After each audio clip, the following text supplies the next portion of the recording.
many times have you heard over the past 2 months that Zionism is European colonialism? That Zionism is fascism? That Zionism is racism? I'm here to share with you today a long overdue explanation of what actually is Zionism. Most people, when they try to explain Zionism, they begin with a man named Theodor Herzl. Theodor Herzl is known as the father of modern-day Zionism, or the political movement of Zionism, but he didn't invent Zionism. In fact, Zionism goes back about 2,000 years. Okay, so probably you know this, but just in case you don't, for over 1,000 years, Jewish communities, kingdoms thrived in the land of Israel. And this goes all the way back from biblical times until the year 70 CE. And that's when the Romans conquered Israel, exiled the Jews, and even though we might debate about the accuracy about certain stories in the Bible, there is no debate about the fact that Israelites settled in the land of Israel, that King David made Jerusalem the capital of the Jewish people, that the temple stood there, and that Jesus, who was Jewish, walked on those very streets. So essentially the concept of Zionism was established then, in the year 70 CE. And basically all that Zionism means is the return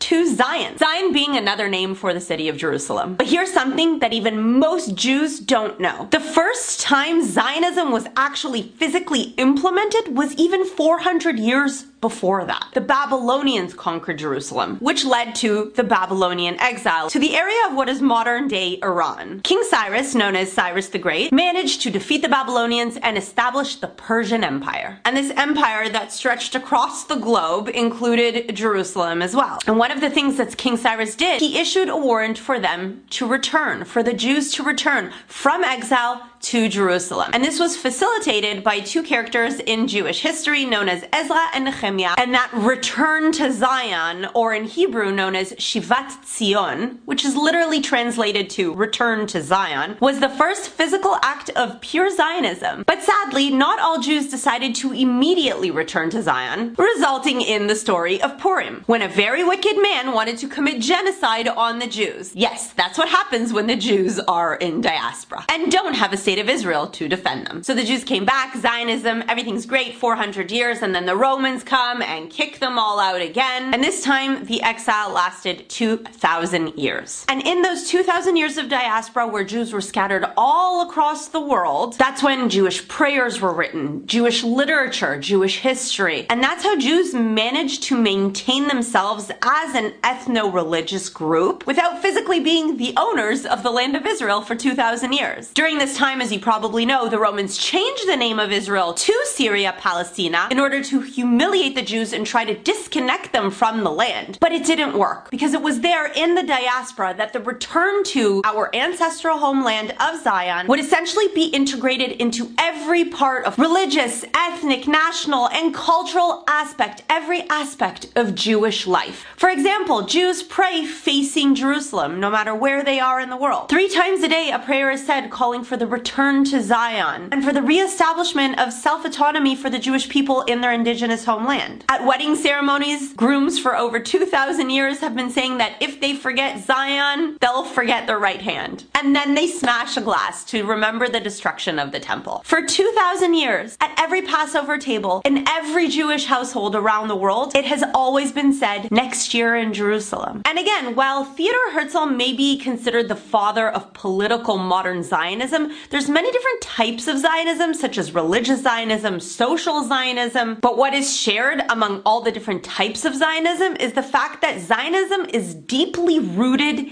in Judaism. And it's because the land of Israel is a central and integral part of Judaism, and it has been that way for over 3,000 years. So when people say that anti-Zionism is not anti-Semitism, you cannot actually make that claim, because Zionism is an integral part of Judaism, from the religious aspect, from the cultural aspect, from the historical aspect, and from all aspects of what it means to be Jewish. Since being conquered by the Romans, however, there was always returns to the land of Israel by Jews around the world. And so the land of Israel has always been inhabited consecutively for 3,000 years by Jews. At times there were more, and at times there were less. Initially, the Jews believed that a return to Zion would only happen through prayer and when the Messiah comes. But for 2,000 years, everything in the Jewish religion was preparing the Jewish people for the return to Israel. For example, the Jewish calendar revolves around the annual cycles and seasons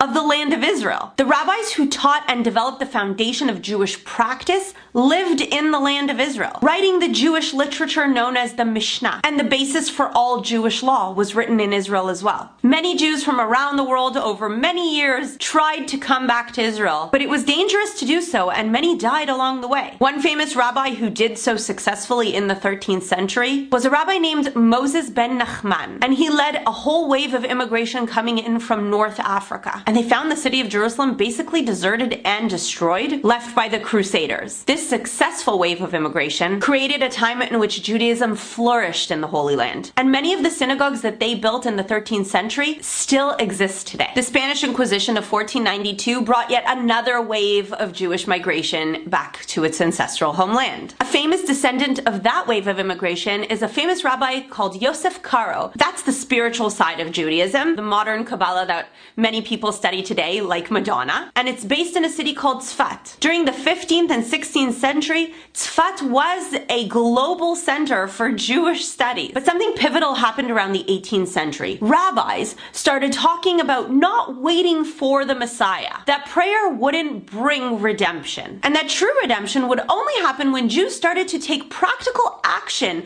to return, rebuild, and resettle the land of Israel. So you know those ultra-Orthodox rabbis you see on the streets of London and New York protesting against Zionism? That's exactly why. It's not that they're protesting with the Free Palestine movement.